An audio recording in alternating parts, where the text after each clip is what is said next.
I'm sorry but may problema ho. Anong ibig mo sabihin, problema? Hindi ko ma-access yung account nyo dahil naka-freeze ito. Anak, naiisip mo bang Lola Helena mo? Hindi ko naman po maiwasan hindi siya isipin Nay. Nasunog yung bahay niya tapos muntik na siyang mamatay. Hindi rin naman kita masisi, anak. Siya pa rin ang nagpalaki sa'yo at hindi ko na mababago yun. Pero Nay, hanggang doon na lang yung concern ko sa kanya. I'm sorry sa ginawa ko sa foundation. I just only had good intentions. The point is that kumuha ka ng pera without informing us and used it for your personal interest. Kaya please, Helena, umalis ka na. Bago maubos ang pasensya ko sa'yo. Sira na daw si Helena sa lahat ng iba pang bangko dahil nga doon sa mga nadispalko niya. Even yung Happy Hearts Foundation, halos nawala na rin. Kaya ngayon namumroblema siya sa financial. Ano yan, Suleng? Hindi naman ako kumakain yan. Dam, sarap naman yung tuyo. Try niyo muna. Wala ka ba dyan grilled cheese o kaya bacon man lang? Madam, di ba nga na-hold up? Wala tayong pera. Ma'am, sorry po. Decline po yung credit card niyo. Meron po ba kayong ibang card? No, that's the only card I have. Do you want me to pay your bills? No. Okay. Bye. Alam mo, namimiss ko na yung dating Mami Helena. Hindi yung Helena ngayon. Sobrang laki na ng pinagbago ni Maila. I just want her out of my life. Wait, baka may extra cash ako dito. Sorry. No, it's okay. I can manage. Thank you. Kailangan mo ng tulong, Helena? Why are you here, Onay? Are you stalking me? O-offer lang naman ako ng tulong, Helena. Ito, miss, gamitin mo na tong card ko para matapos na to. Stop pestering me, Onay! Kasi naman, kain ka ng kain sa restaurant, wala ka namang pambayad eh. Kung pride mo kaya yung kainin mo, at least yun free yun. Kung ito kaya ang kainin mo, ha?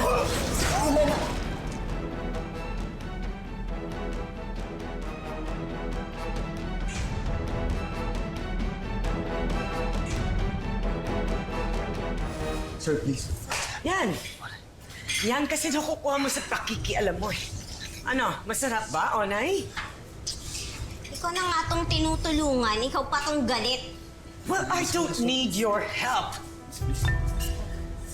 Don't think I'm stupid. Gusto mo lang akong mapahiya. And I'm not going to give you both that thrill. So please get out.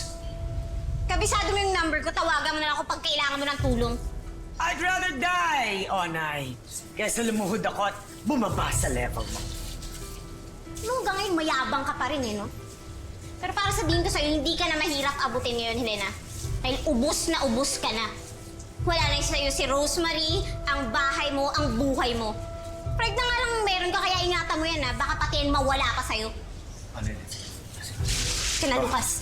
Ma'am, credit card niyo po. Salamat.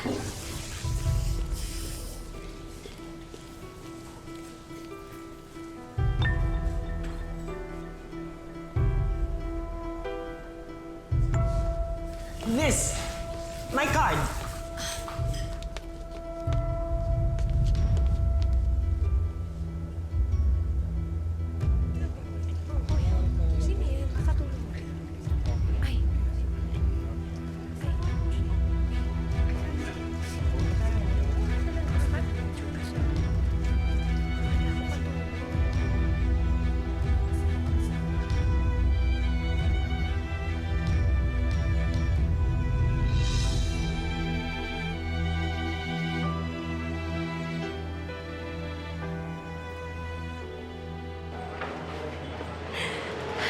Ate, yeah? Salamat na sinamahan mo ko, ha.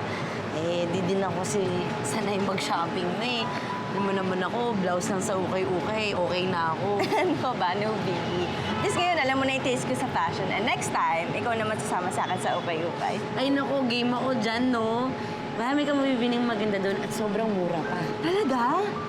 Wow! Gusto ko na pumunta doon. Ba, ate?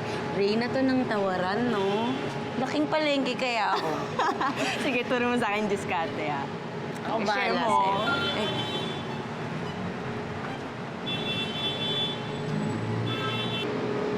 Ate, una na daw tayo, sabi ni Tito Lucas, so may pupuntahan pa daw sila ni Nanay. Sige, sige. Gusto ko nang tibigay kay Lola Nelia. Wala ka na bang gustong bilhin? Wala na. Ay, wait lang. Ayan, taxi. Taxi! Kuya, Salamat. Tawag to. Oh, hello. Oo, kakarating ko lang dito. Yes, yes. Sobrang bilis lang ito. Okay, I'll call you back. Sige. I'm doing my best here to get us off the hook. Lahat ginagawa ko, pare. Hindi yung babaeng yun ang magpapabagsak sa atin. Dad? Goodbye. Sir Vince. Maila! Ano? Halika na, hinahanap na tayo ng taxi. Ano sa'yo? Ano, nakita ka naman dito? Nakita ko si Sir Vince. Sir Vince? Kilala siya ni Tito Lucas. Naalala mo ba? Yeah, I think I remember him. Did you say hi to him? Hindi ko siya gusto eh. May masama akong kutob sa kanya. Parang masama siyang tao eh. Oh, Maila. Stop worrying. Halika na, umuwi na tayo. Nag-aantay na yung taxi.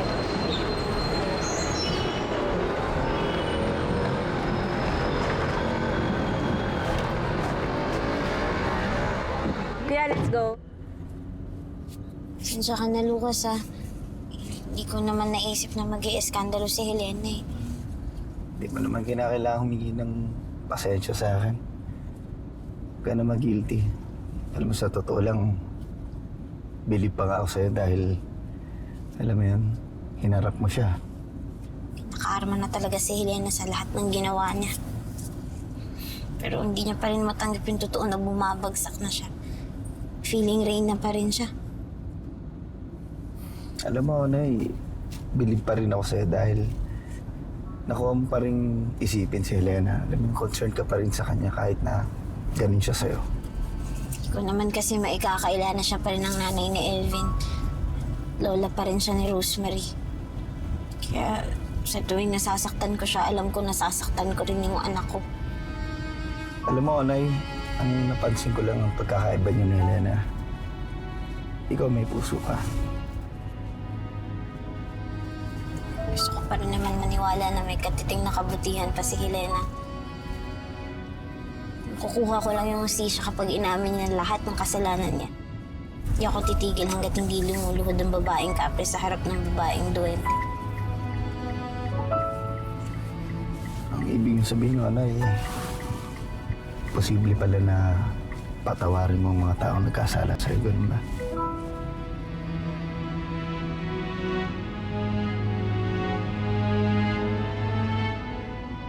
Look, I'm really sorry about what happened.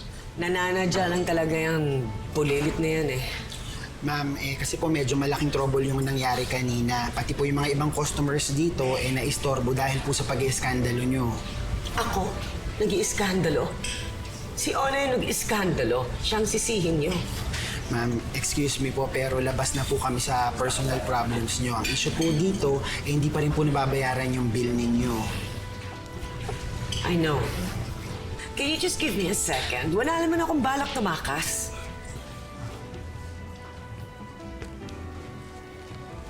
Excuse me, Miss Helena Montenegro? Yes?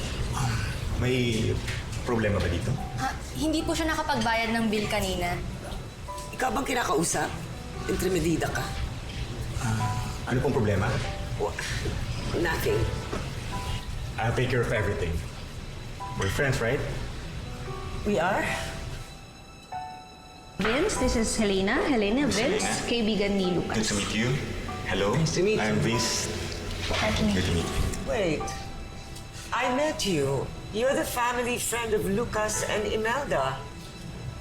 Vince Delgado. It's nice to see you again, Miss Helena Montenegro.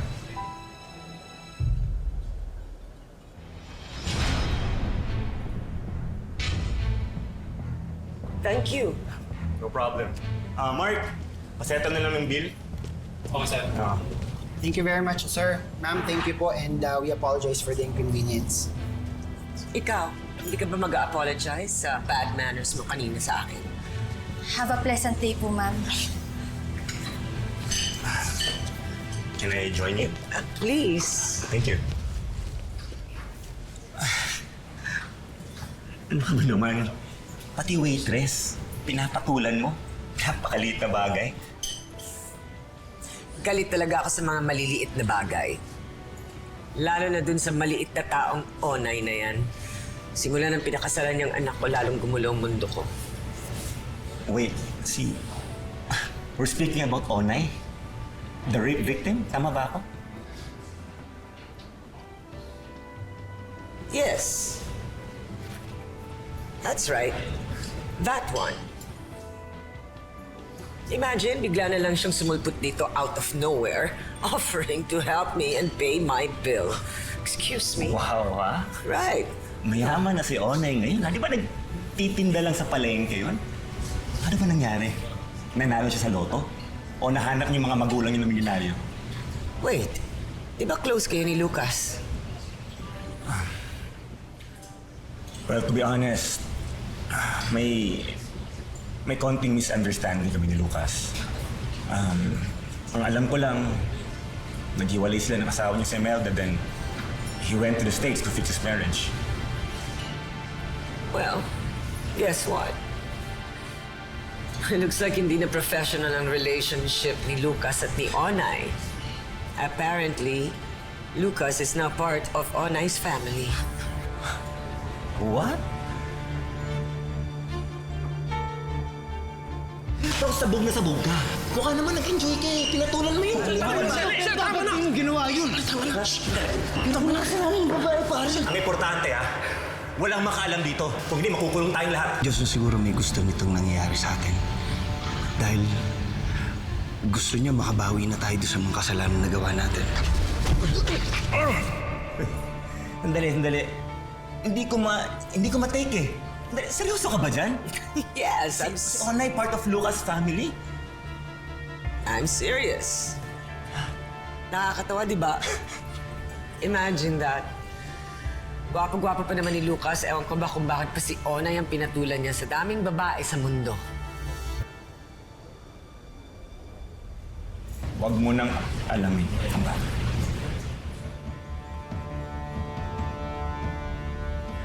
Ang alin?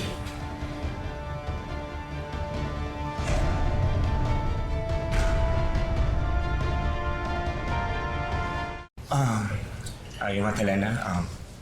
May ka-meeting lang ako dito. Here's my calling card. If you need anything, just give me a ring. Kahit ano. It's good to meet you again. Good to meet you too, Vince. Thank you. You're welcome. Musta ba si West natin, ha? Tingin yan.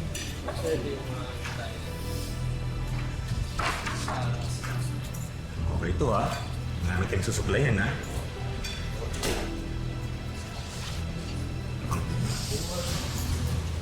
Nakikitain natin ito, ha? Thank you again. Anytime, Miss Helena. You take care.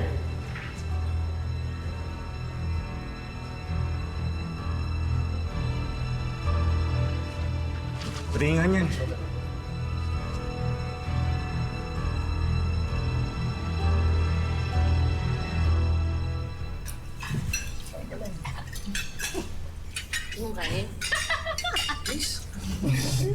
Nay, bagay na bagay po sa inyo yung damit nyo. Nagmukha po kayong donya. Ako, nangangati nga ako eh.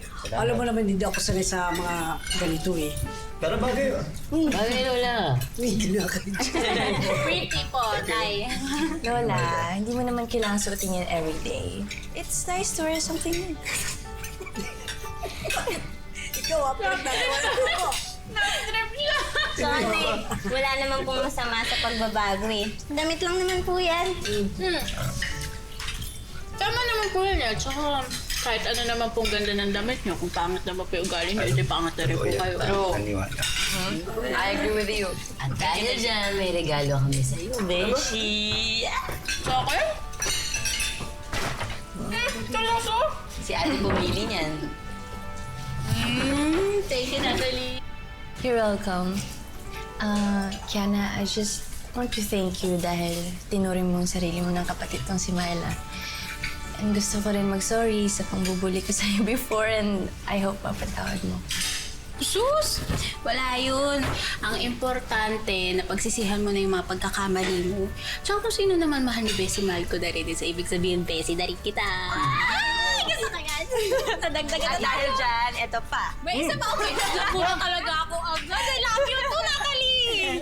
Pag ganyan naman usapan, okay ako dyan. Thank you! Well, anyway, ako naman meron din good news sa inyo. Nagkaroon kasi ng bidding sa ang bangko, nagpa-bid sila. So, regarding sa mga properties. So, ang ginawa ko, sumali ako doon at nanalo ko. Okay? Nakuha ko yung property. Ngayon, yung papeles, inaayos na, inaasikaso na. Ang plano ko sana, kapag naayos na yung papeles, doon tayo mag-party lahat. Oh, yeah! Okay ba sa inyo yun? Yes, Tito Lucas, ha? Madaming food party. Nice. Lain. Ano naman?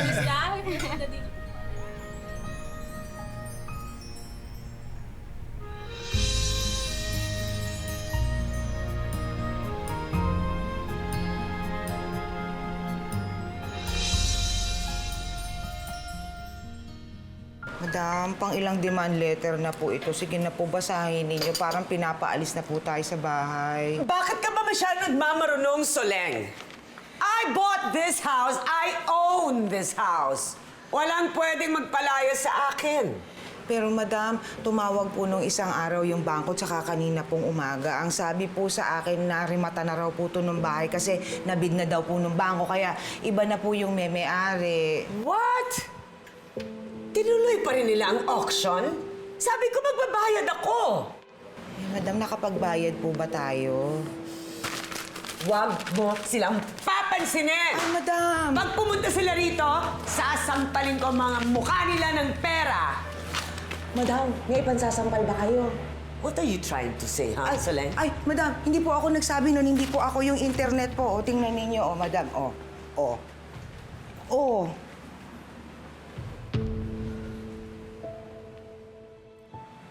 Fake news.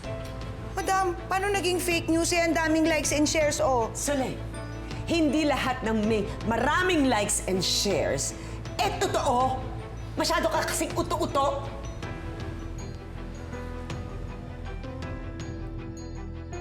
I'll think of something. Paano, madam? Anong gawin natin? I will throw a party. Madam, party talaga. Wala na po tayong pera. Ano hong ihahain ko? Hangin. Watch me, Soleng. I will find a way to make that party happen.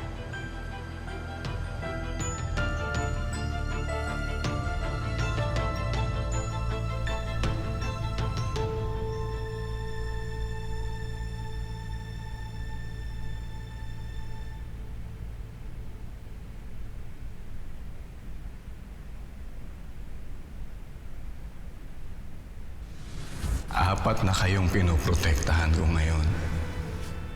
At alam niyo naman kung gaano kayong ka-espesyal sa akin. Kaya kahit na ano, kayang-kaya kong gawin basta para sa inyo.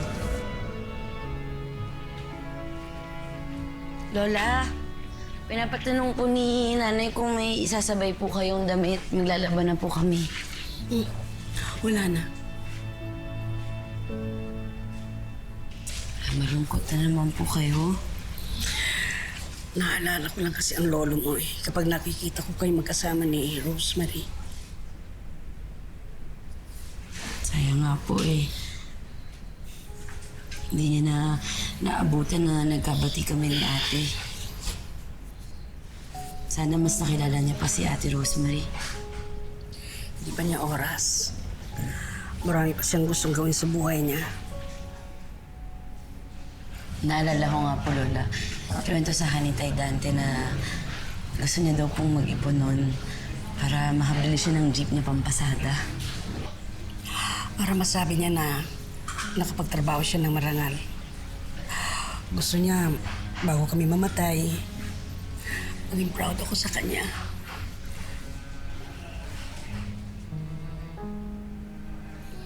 Hindi lang po buhay ni Tay Dante yung kinuha ni Ma'am Helena. Pati yung pagkakataon niyang mabago yung buhay niya. Maabot yung mga pangarap niya.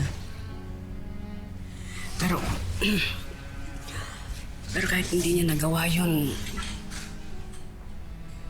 mahal pa rin natin siya, di ba? Oo naman po, Lola. Si Tay Dante yung best lolo in the world.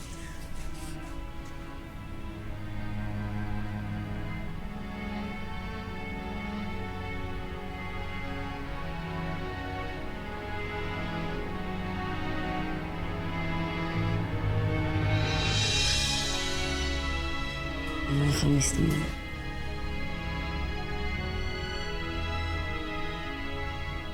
Patong-patong ng utang mo sa pamilya ko, Helena.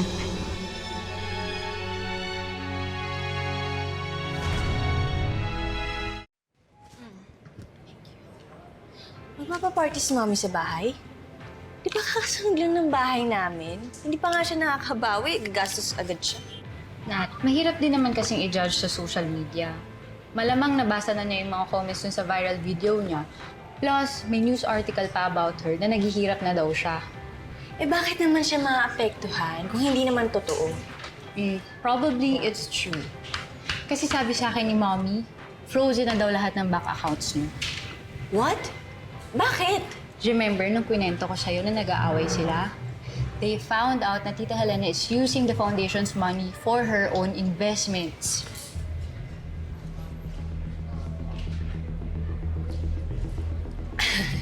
I hope it's not true.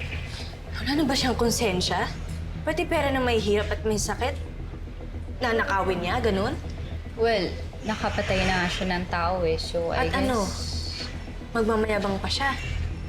Why can't she just humble herself? And she needs help. Hindi mo siya matutulungan, Nat, kung ayaw niyang magpatulong.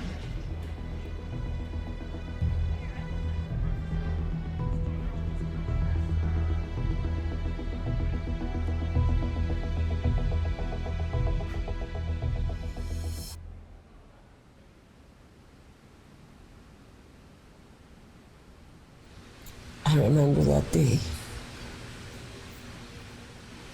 when I promised you that I'd take care of your gift. But you also broke your promise. You said you were going to make me proud. But you disappointed me big time when you married that little person.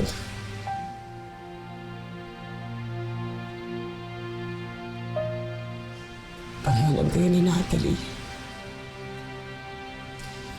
Mas pinili niyo si Onay kasi sa akin.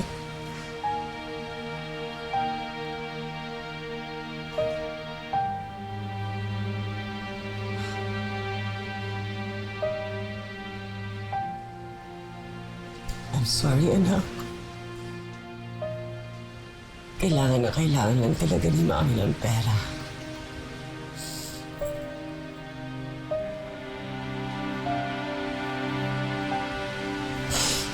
I'm so sorry.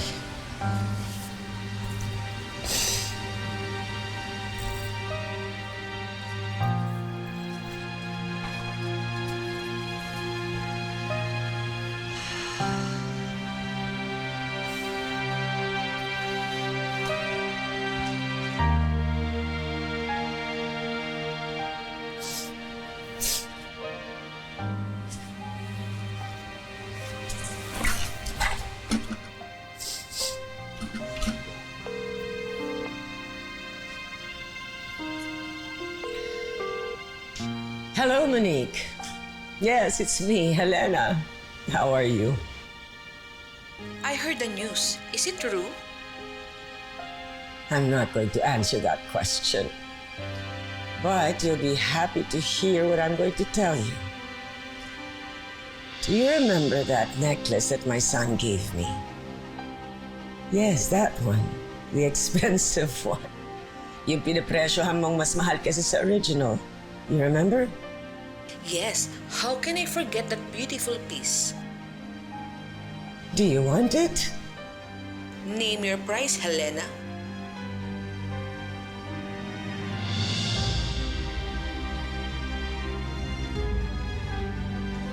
$300,000.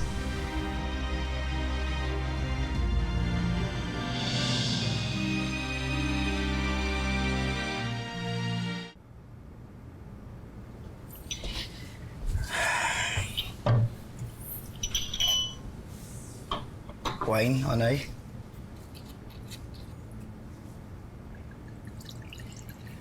Anyway, kapagpadala na pala yung acting lawyer natin ng demand letter.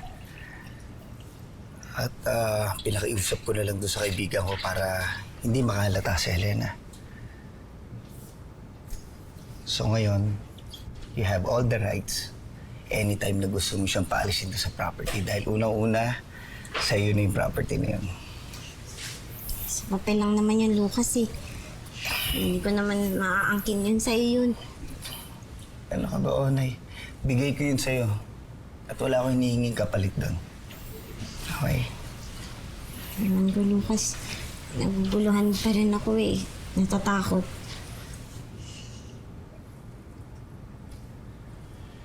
Alam mo, Onay, you have to focus, okay? Tandaan mo, this is about you and the justice that you deserve. Alam mo, ina-admire kita sa pagkatao mo. Wala akong masasabi sa puso mo. Pero tandaan mo kapag pinahiran mo dito yung kabaitan mo, hindi mo makakamit yung hustisya para sa'yo. Tapos si Helena, hayaan mo na lang ba siyang ganun? Ako na lagi mong iisipin yung ginawa niya sa'yo. Ginawa niya kay Dante. Kay Maila, kay Natalie. Hindi ko siya ibibigay sa'yo! Rosemarie! Ka na! I don't want to see your face here ever again! Get out of my house! Hindi po titigil si Ma'am Helena hanggat hindi tayo napapahamak lahat.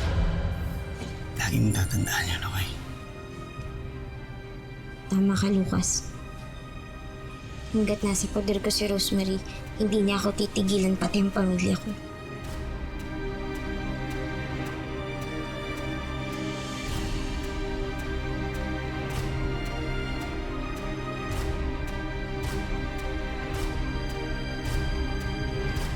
Hindi ko nga maintindihan ba't nagpa-party. Wala nga kami pambili ng mineral water. Gumastos ng mamahaling wine. Thank you to all your beautiful lives. Gandang gabi po. Nandyan po ba si Madam Helena Montenegro? Ay, opo. Sir, nasa loob po nagpapa-party. Bakit po? Matagal na kayong sinabihan na umalis dito, di ba? Hi, Maila. Still remember me? Ibang klase ka rin talaga, Helena. Wala ka nang pambayad sa bill mo sa restaurant. Nagawa mo pang magpa-party? Wala kang pakialam. Just get out of my house.